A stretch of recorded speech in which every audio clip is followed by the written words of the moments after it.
ఈరోజు నేను ఉదయాన్నే ఆఫీస్కి వచ్చేటప్పుడు ముఖ్యమంత్రి ఆఫీస్ దగ్గర అంటే ముఖ్యమంత్రి నివాసం దగ్గర పద్మశ్రీ కిన్నెర మొగులే కనిపించారు. చాలా రోజులు కనిపించారు ఆయన. ఒకసారి ఆయనతో మాట్లాడదాం, ఎందుకు వచ్చిండు ముఖ్యమంత్రి దగ్గరికి, ఏ విషయం మీద వచ్చిండు అనేది. ఆరోగ్యం ఏమవుందా మొగలన్న? నమస్కారం, మంచిగా ఉంది, సంతోషం.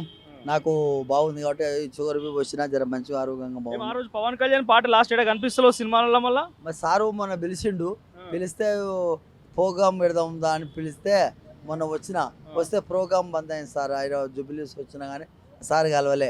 పవన్ కళ్యాణ్ ప్రోగ్రామ్ లో నువ్వు ఉండు అయితే ఆ రోజు ఉన్నా కానీ చేయనియలే. ఇంట్లో మాట్లాడి వెళ్ళిపోయిండు ఆయన జూబిలీస్లో. ఎట్లుంది ఇప్పుడు? ఆరోగ్యం అంతా బాగుందా? మంచిగా ఉంది. ఇల్లు కట్టుకున్నావా? ఇల్లు కట్టినా జర కిరికిరి వచ్చిండే. ఆ రేవంత్ రెడ్డి సార్ ముఖ్యమంత్రి కూడా నా మీద దయదలిచి ఒక కాగితం లెటర్ ఇచ్చిండు. ఆ గొడవ కూడా జర తగ్గింది, బాగా మంచిగా ఉంది. ఏం కిరికిరి ఉండే? అది భూమిది కిరికిరి, కేసీఆర్ ఇచ్చిన భూమి. ఆ కేసీఆర్ ఇచ్చిన భూమిలో ల్యాండ్లా కొంచెం కిరికిరి వచ్చింది. వస్తే మనకి లెటర్ ఇచ్చాడు. కేటీఆర్ సార్ కూడా కలిస్తే ఏం కాదు మొగులయ్య, నేనున్నా, ఎంత బాధపడకు, పెద్ద మంచివి అని చెప్పి నాకు ఆరోగ్యం బాగాలేకపోతే ఆరోగ్యం బాగా చేసిండు. కేటీఆర్ సార్ కూడా మంచిగా చేసి తోలిచ్చాడు. చాండ్రోలో కనిపించినావు, ఏంటి సీఎం ఆఫీస్ కాడికి వచ్చినావు? ఏం పని? ఒక పని మీద మన పిల్లాడు, మనకు తెలిసిన పిల్లాడు, మన ఊరే, మా కథ జర ఆలోచన జర నాకు చిన్న మా పిల్లలకు ఒకటి చీట్ కావాలి. చీట్ కొరకు సార్ దగ్గర పోయి అయితే సార్ పియ ఉన్నాడు కదా, ఆ పియ సార్ చెప్పిండు, మొగలయ్య నేను చేస్తాపో, నీకు అవసరం సార్, నేను కలిసేది ఏముండదు, నేను చేస్తాపో అని చెప్పిండు.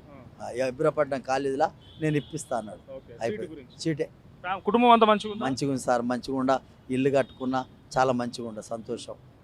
కిన్నెర మొగలయ్యకి ఏదో అనారోగ్యం అయింది, పట్టించుకుంటలేరు అని వార్తలు వచ్చినాయి, ఏమైంది? అవును సార్, జర పట్టించుకోవాలి. అప్పుడు ఎట్లా అంటే కోట్ల కేసేసి 8-10 లక్షలు ఖర్చు పెట్టించారు సార్. అదే ఒక డాక్టర్ అంట నా మీద కోర్టు కేసిండు, వేసి చాలా బాధ పెట్టిండు. పెడితే ముఖ్యమంత్రి కాడికి వచ్చిపోయినాక అది లెటర్ ఇచ్చినాక తగ్గిపోయింది. ఎట్లుంది పరిపాలన? ఎట్లుంది రేవంత్ రెడ్డి పరిపాలన? కేసీఆర్ పరిపాలన చూసినా, రేవంత్ రెడ్డి పరిపాలన చూసినా, ఎట్లుంది పరిపాలన? అంటే నేను అది ఇది చెడ్డ అని చెప్పకూడదు సార్. మన కళాకారులకు అంతా ఒక్కటే సార్. ముఖ్యమంత్రి సారు, మన రేవంత్ రెడ్డి, మన నియోజకవర్గం, మన సారు, మా అచ్చంపేట, మా సార్ది. మాకేం కాదన్నాడు. నేను ఎప్పుడు పోయినా కానీ కలుస్తాడు, అబద్ధముద్దు. మాకు కేసీఆర్ సార్ అయినా కలుస్తాడు, మాట్లాడతారు. కేటీఆర్ సార్ అయినా కలుస్తారు, అందరికి మంచిగా ఉండ, అబద్ధం చెప్పొద్దు, మనం అట్లా దుర్యోగం చెప్పొద్దు. సో పవన్ కళ్యాణ్ సార్ చేయబట్టి నువ్వు బయటకు వచ్చినావు ఆ రోజు నీ పాటతోనే. మొన్న పవన్ కళ్యాణ్ వచ్చి ఆ తెలంగాణలో నేను పార్టీ పెడుతున్నా, తెలంగాణ మాట్లాడుతున్నా అంటే కిరికిరి అయింది, వీళ్ళందరూ మాట్లాడారు. ఏమనిపించిందా చూసినాక? నాకు తెలియదు సార్. నేను ఒకటి ఏమనుకున్నా అంటే, నా మతికి నాకు తెలంగాణ గురించి, ఆంధ్ర గురించి కాదు నేను చెప్పేది, కానీ కళాకారుడు ఒక కళ పాడుతున్నాడు అని అనుకున్నాం. కానీ మనకు అవి తెలియదు సార్. మనకు ఆంధ్ర తెలంగాణ అని వాళ్ళు కూడా అవి మనకు తెలియవు. కళాకారుడిని ఒక పాట పాడుతున్నా. నేర్పిస్తుండే అంత ముందు నీది 12 దానికి కిన్నెరది 7 దాకా వచ్చింది నేర్పించడం మొదలు పెట్టినా? నేర్చిన కొంతమంది ఢిల్లీలో, ఒక తన మద్రాసులో, ఆడ ఈడ కిన్నెలు పెట్టినా నేర్చుతున్నారు. ఇంకొకటి పవన్ కళ్యాణ్ సార్ కలిసి అక్కడ ఉప ముఖ్యమంత్రి కలిసి చెన్నైలో, మద్రాసులో ఒక కిన్నెర పెట్టాలి, సార్ చేతికుంటా ఒక కిన్నెర నేర్పి అని చెప్పాలి, అక్కడ పెట్టాలి అని చెప్తున్నా. ఇక్కడ ఏమైనా అవకాశం ఇచ్చారా మరి కిన్నెర నేర్పించడానికి? కూడా సార్తో మాట్లాడి సార్తో ఒక కిన్నెర పెట్టి, సార్ నాకు ఆర్థికంగా సాయం చేయమా, ఏదన్నా మంచిది పెట్టి అని అడుగుతా సార్ను.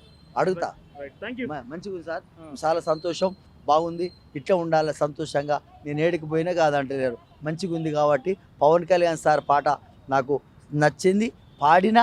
నేను బయటకు వచ్చిన 8వ తరగతిలో సోషల్లా నా పాఠం పెట్టినందుకు చాలా సంతోషంగా ఉంది సార్. ఎన్నో మిజర్లు మాట్లాడినా, మీరందరూ తీసుకున్నారు, కానీ సంతోషం ఉంది సార్. చాలా మంచిగా. శబాస్! ఆడగాదు ఈడగాదు ఆ మీరొల్ల మేడగాదు, గుర్రము నీళ్ళ గుట్ట కాడ అలుగు వాగు తాండలోన జమ్మ చెవుడు చెట్టున్నది, ఆ జమ్మ ఎవడు చెట్టి కింద అమ్మ నొప్పుల పడుతుండాది, ఎండలేదు రాత్రి కాదు, ఏగు సుక్క వడవంగానే పుట్టిండాడు పూలి పిల్ల నల్లమల్ల తాలూకాల, అమ్మ పేరు మీరాబాయి, నాయన పేరు సోమలగండు, తాత పేరు బౌదూరు, ముత్తుల తాత ఈరా నాయక్, పెట్టే పేరు భీమ్లా నాయక్.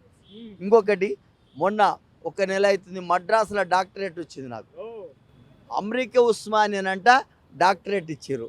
మొన్న 4 రోజులు అవుతుంది ఢిల్లీకి వెళ్ళి వచ్చింది. ఇది అబ్దుల్ కలాం అవార్డు వచ్చింది. Abdul Kalam award, national Abdul Kalam award వచ్చింది. చూడు, నా ఇంటనే ఉండా, దేవుందా గొప్ప పేరు వచ్చే, సంతోషంగా ఉండా, బాగుండా. ఆ రోజు కిన్నెర పట్టుకొని ఎన్ని కష్టాలు పడ్డావో, ఇంటింటికి ఎట్లా తిరిగినావో ఇప్పుడు అంత కీర్తి అంత పొందుతున్నావు. బాధ అంత బాధను బయటికి తీసిండు దేవుడు. ఫస్ట్ మటకం నాకు ఫస్ట్ ఉగాది పునస్కారం ఇచ్చింది కేసీఆరే, మొక్కాలే అంతే. కేసీఆర్ సార్ నన్ను బయటికి తీసిండు. ఆయన తీసినాక పద్మశ్రీ, ఇది పవన్ కళ్యాణ్ పాట పాడితే పద్మశ్రీ అవార్డు వచ్చింది. దేవుడు పద్మశ్రీ అవార్డుకు పవన్ కళ్యాణ్ దేవుడు ఏమన్నా అనుకో. ఆయన నన్ను పిలిచాలి, వాళ్ళు ఒకసారి పాట పాడాలి, ఆయన దేశంలో కిన్నెర పెట్టాలి, నేర్పాలని అనుకుంటుండ అంతే.